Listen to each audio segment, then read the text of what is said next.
Hello and welcome to another episode of Workshop Wednesday.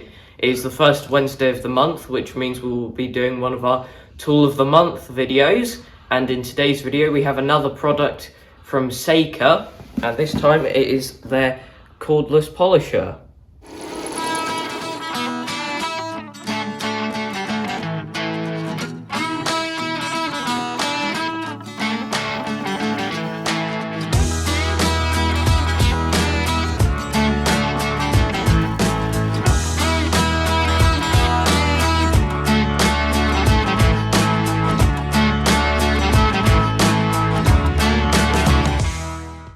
Now, last month on Tool of the Month, we had a different product from Seika, which was this mini electric chainsaw. Now, we only had good things to say about this, and we have used it since we did that video and still had no problems with it, and still pretty much the same experience we outlined in the video. I'm sure we'll do an update video about this tool once we've used it more, maybe 6 months, a year down the line, to give you an update on how this has performed over a longer time period. Now, we've got the polisher from Seika to review today. I should probably say now, this isn't turning into a Seika only review channel, and we aren't technically sponsored by Seika. We actually have a long list of new tools to review, not just from Seika, so that's good that we've got a long list of new tools to review for you. Also, I should say now that Seika did send us this free of charge, but either way we're going to do a fair review of this, because otherwise what's the point of doing a review video? But let's get into opening up this polisher. Now, before we open this up and see what's inside, just a quick note on packaging. It came in this big box with a decent amount of cushioning and packaging inside, so I'd say that's pretty well packaged from Seika. And now we'll go over what's on this main box. You can see the front cover that you've been staring at for quite a while, and then on this side you can see some of the various uses that have been outlined. We'll probably be closest to car polishing with our tractors. And then on the back here you can see there's the contents, so the actual polisher, charger, battery, some of the mops that come with it, and some more information about the tool down here, but we will go through that sort of stuff in a minute. Now let's have a look at what's inside the box here. Not fully sure what this is, but my best guess would be probably a polishing apron that you wear while you're polishing. I'll just take all of the things out and set them out on the table here. Then there's an instruction manual, and then we've got some of the various mops and sanding discs.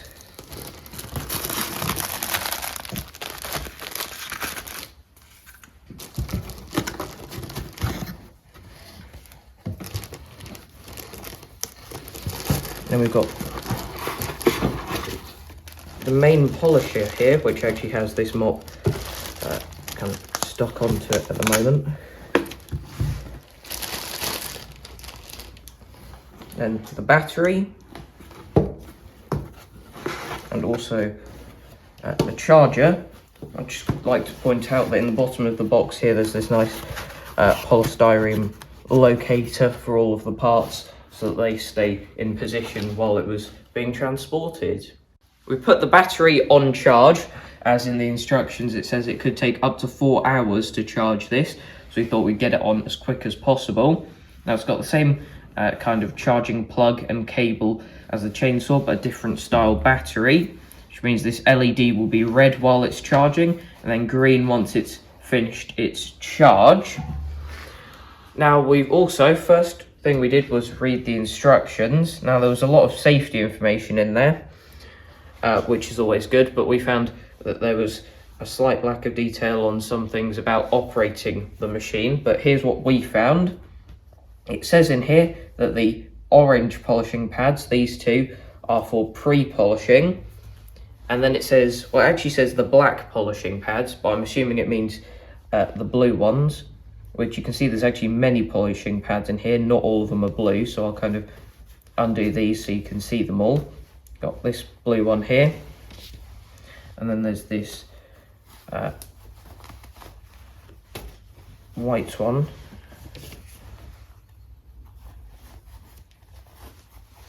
and then these other two, which gives you a good selection of pads. And then it says the imitation fur one, which I'm assuming is this one, is for high gloss polishing and also removing excess polishing agent. And of course it also comes with this 2000 grit sanding disc if you want to do a bit of preparation before you polish something, or if you just want to use it as a sander. Also, my guess was actually correct that this is a polishing apron. Now onto the main body of the tool. Now it's meant to be two-handed operation, and that feels nice and comfortable like that. Two hands on there. Now we'll go through some of the buttons. There's the on and off switch there. Then if we go around to the other side, you can see there's this speed control here, which goes from 1 there all the way up to 6. And you've also got these 3 LEDs here, which they are your battery power indicators, and they will go different colors, and different ones will light up to indicate the power and performance left in your battery while you're polishing. You may recall from some of our previous tractor projects that we have used a polishing tool before, most recently on the Moto Standard 1010, where we've been polishing up some of the panels, and our old polisher is probably twice the diameter of this one and is corded, which is good for big things, but the cord obviously comes with restrictions, and having such a big polisher meant that it was difficult to get into tight spaces. So we're hoping with this new one from Seika, we'll have the advantage of having the batteries, and we'll be able to get into the tighter spaces. We have now selected our victim to polish up, which, as you can see here, is our 1980 Boland's HT23, which is our main grass cutting tractor, probably our hardest working tractor. And because it is one of our hardest working tractors, we haven't really done any paint care on it at all. So let's do a bit of a walk around of the condition. The hood, there's a lot of rust spots. Obviously the polisher can't do anything about that, where the paint's missing. But where there is paint, it's a very strange coloured off-white, very rough, and I'm sure there's a lot we can do to improve that. We go down the side here, you can see there's plenty of scratches from hedges or things like that. And then of course there's the paint here where it's been blackened from the exhaust and the heat coming off of that. Same as the top of the hood on the front, it's all just mucked up really, and off-white from the amount of mud and dust and all the rest of it that's been attacking this tractor over the years. Now we've got a damaged decal here, which is scratched and scraped all over the place. Obviously the polisher can't do anything about that.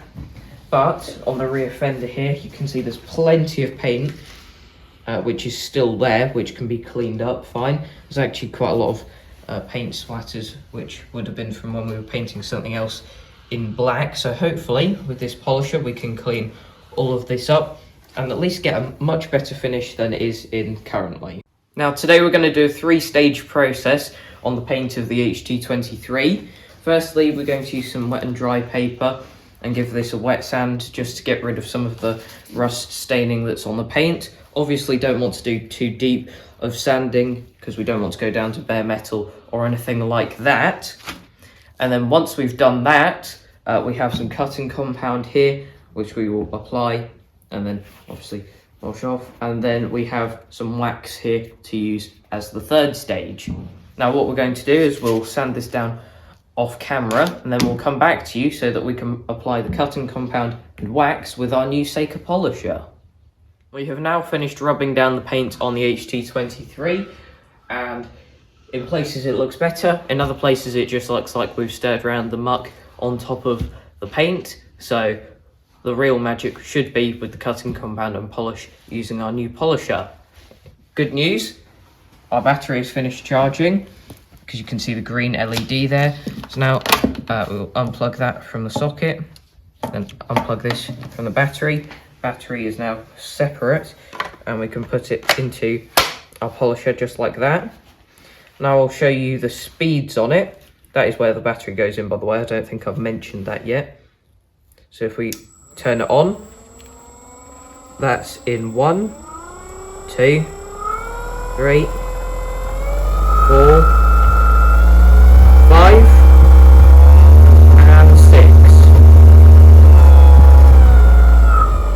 So I'll just turn that down because I'm not sure what speed we'll need when we get going. We'll find that out. Also, something else is what attachment to use, because we are not fully sure on this. Really, we've got no clue. But from what we've understood from the instruction manual for applying our cutting compound, we're going to be using this mop, and then to polish it off, we'll use one of the others. Not fully decided yet, but we'll work that out later. Let's get to putting on the cutting compound. Now I have my designer apron on that came with the polisher, and now going to apply some cutting compound just with a rag first, and then we'll use the mop afterwards to spread it about a bit. Getting a bit low on our cutting compound stock, so we might have to get some more of this.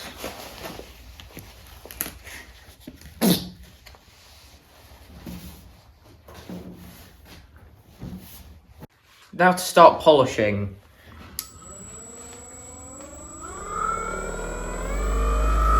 As it says in the manual, no pressure applied, just sitting it on and letting the polisher do its thing.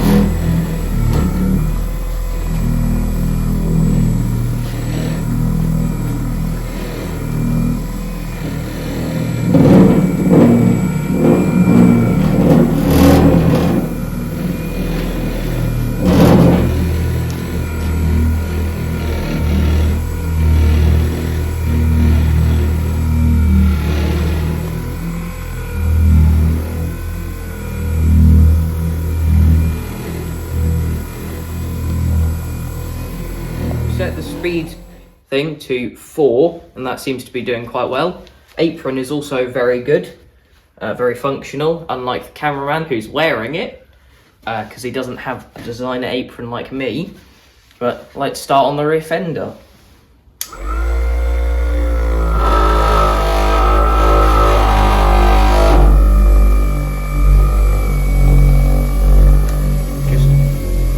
Just spreading it out to start with, and then go over some of these bits again a bit closer like this afterwards.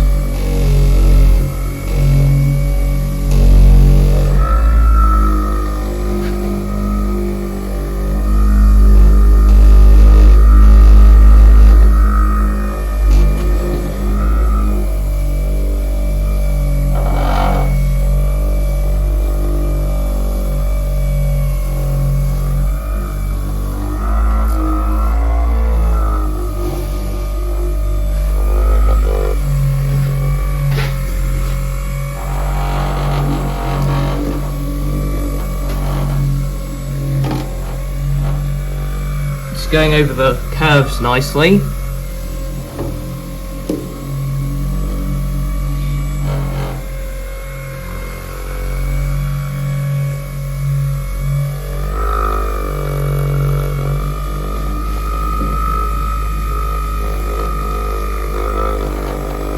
See, this bit in here would have been impossible with our old polisher, because it's far too small of a space to get in with that.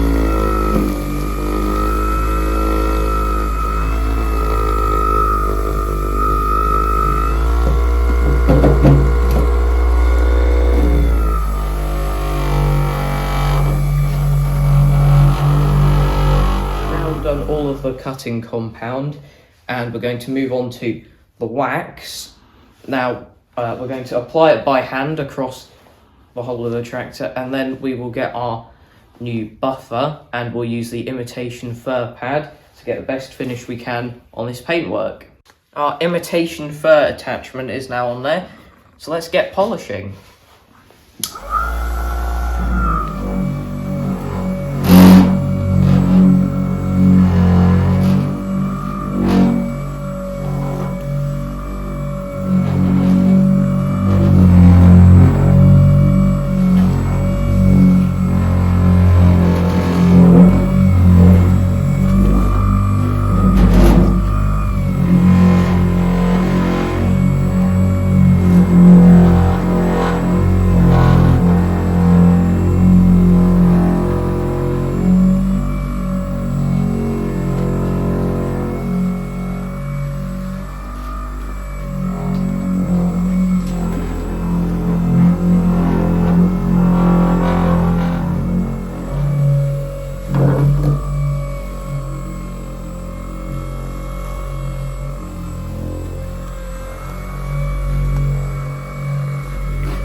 the whole tractor and we'll give you a bit of a walk around of the results.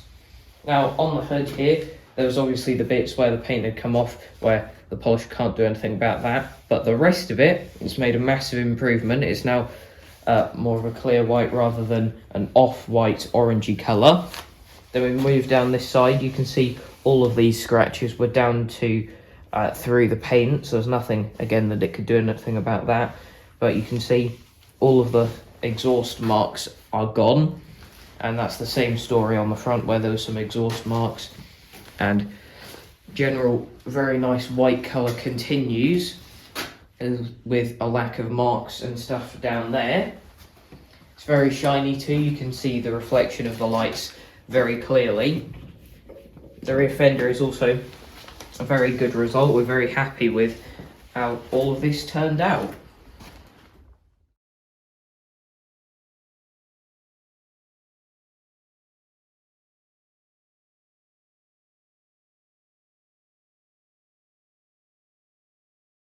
Now let's talk prices, and I'll do some price conversions from British pounds to American dollars and to Canadian dollars for my American and Canadian viewers. Now the unit that we've reviewed today comes with one battery, and you can buy all of this for £79.99. That converts to approximately $100 US dollars and 135 Canadian dollars for everything that you see in front of you now, including the apron. And if you wanted to buy an extra battery just on its own, then you could get that for £25.99, which converts to approximately 32 US dollars and 44 Canadian dollars. Or what I would recommend is you could get everything you see in front of you that we got, plus an extra battery included, for £89.99, which is a big saving compared to if you were to get the one that we got and then get an extra battery later. And that converts to about 112 US dollars and 151 Canadian dollars. Now for our final conclusions on the Seika cordless polisher. Now we'll start with the positives, and it's going to sound silly, but the apron is definitely a big positive, because with the amount of stuff this blocked from getting on my clothes, if I'd walked inside with this much stuff on my clothes, my mum would have turned me around and said, "You're not coming inside tonight." It's also got a nice pocket here for whatever you're carrying around in your workshop, so that's also a nice addition. Then the next thing is the size of it. This got into all of the tight corners of the Boland's bodywork, a lot better than our old polisher would have done. So that's definitely a good thing we found about this. Next thing is battery life. We were running this for quite a while and went over it more times than you saw in the video. If I turn this on here, you can see the battery indicator is only on orange. So that means there's still a medium amount of the battery left. Also, there's the speed control on this side, which we really liked, being able to turn the speed up and down depending on what bit of the tractor you're working on, especially if you're going in tight spaces, turning the speed down a tiny bit to adjust for that. Then there's also ergonomics. They are very good. Feels very comfortable to hold and also use, especially with the amount of vibrations going through it, with the hood on the Boland's moving quite a lot. It was very comfortable and no aches or pains, having used it for quite a while, so that's very good. And final positive is just the sheer amount of accessories that comes with this. All different sorts of jobs and things, even if we weren't fully sure which one to use. And we'll be cleaning these two so that is ready for our next polisher job that we can use our Seika cordless polisher for. And now onto the negatives, and we can only think of one negative, and that is the charge time of the batteries, which in the manual actually says that it's about a 4-hour charge time, which from our experience it was actually a bit less than that. Ours took about 3 hours to charge, and that's why I would recommend the 2 battery version, because if you've got a big polishing job, maybe you finished repainting a car or something like that, you don't really want to be waiting 3-4 hours for your battery to recharge to start going again. So in terms of would I recommend this tool or not, I would very much recommend the Seika Cordless Polisher, and I would also recommend getting the 2 battery version, just so you can be polishing for a large amount of time rather than having to stop for waiting for the battery to recharge. So I definitely recommend this tool, and our experience with it, using it on the tractor, was very positive. Now, in terms of links of where you can get this tool from, there will be links in the description for where you can purchase one of these polishers. And further down the line, we might make an update video on this tool about how we found it on a longer time frame using it, if we've got any updates to say about it. And I hope you've enjoyed our review of the Seika Cordless Polisher, and I welcome your thoughts about our review and the tool in the comment section down below. But that is the end of this video. Thanks for watching, and I'll see you in the next episode of Workshop Wednesday. Bye.